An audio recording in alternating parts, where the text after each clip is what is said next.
सांसद और विधायक सुन लें, नोट कर लें, अब विशेषाधिकार के नाम पर दादागिरी नहीं चलने वाली है। विशेषाधिकार का मतलब पहले चोरी या अपराध करो फिर कानून के डंडे से बच जाओ, ये नहीं चलने वाला है। क्योंकि सुप्रीम कोर्ट ने साफ साफ कह दिया है, सांसदों और विधायकों को मिला स्पेशल प्रिविलेज किसी क्रिमिनल केस से बचने का रास्ता हो ही नहीं सकता। सुप्रीम कोर्ट ने ऐसा आम आदमी के साथ विश्वासघात माना है।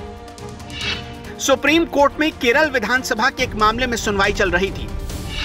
यह मामला 13 मार्च 2015 का है। उस वक्त विरोध में बैठी पार्टी एलडीएफ के 6 विधायकों ने स्पीकर के डायस पर चढ़कर हंगामा किया था।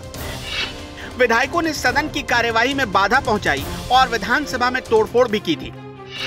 स्पीकर के चेयर, कंप्यूटर और माइक को तोड़ दिया गया। तत्कालीन विधानसभा के सेक्रेटरी ने तिरुवनंतपुरम थाने में एफआईआर दर्ज करवाई थी और तोड़फोड़ करने वाले विधायकों से संपत्ति के नुकसान की भरपाई करवाने की अपील की थी।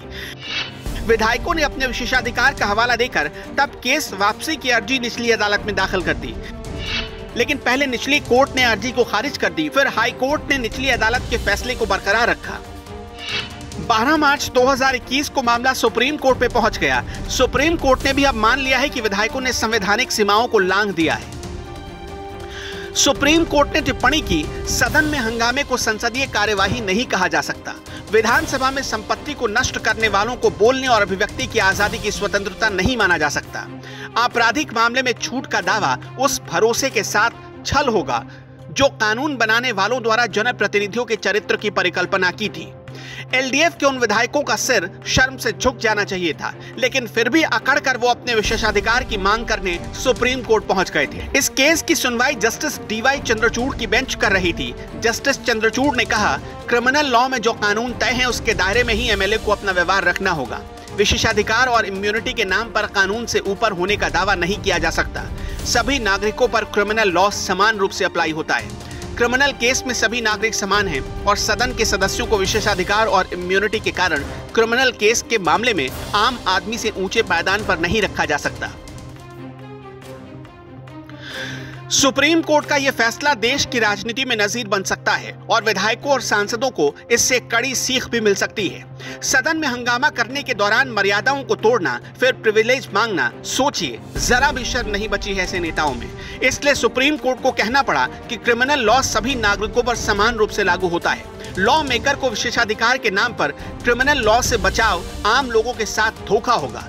जहां तक अनुच्छेद 194 के प्रावधान का सवाल है, तो इस मामले में गलत तरीके से उसे परिभाषित किया गया और सीआरपीसी की धारा 321 के तहत केस वापस लेने की गुहार लगाई गई। सरकारी वकील ने जो इस मामले को समझा और उससे जो मैसेज जाता है कि विशेषाधिकार के कारण इन एमएलए पर केस नहीं चल सकता, जबकि ऐसी सोच और समझ संविधान के प्रावधान के साथ धोखा होगा और ये गलत धारणा कि law makers general criminal law से ऊपर हैं। सुप्रीम कोर्ट का सीधा मतलब था कि विधानसभा सदस्यों को जो विशेषाधिकार दिया गया है वो विधायी काम के लिए मिला है, कानून बनाने के लिए मिला है, न कि कानून में बाधा डालने के लिए।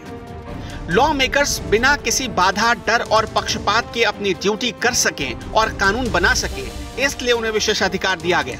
इसका कोई विधायक या सांसद ये कतई मतलब ना निकाल बैठे कि उसे अराजकता फैलाने की खुल्लम खुल्ला छूट दे दी गई। खैर, उम्मीद है कि संसद में मंत्रियों के हाथ से पेपर छीनकर फाड़ने वाले लोग, स्पीकर के चेयर के सामने तांडव करने वाले लोग, बिहार विधानसभा में तोड़फोड़ करने वाले लोग सुप्रीम कोर्ट के इस फैसले से कुछ सीखेंगे।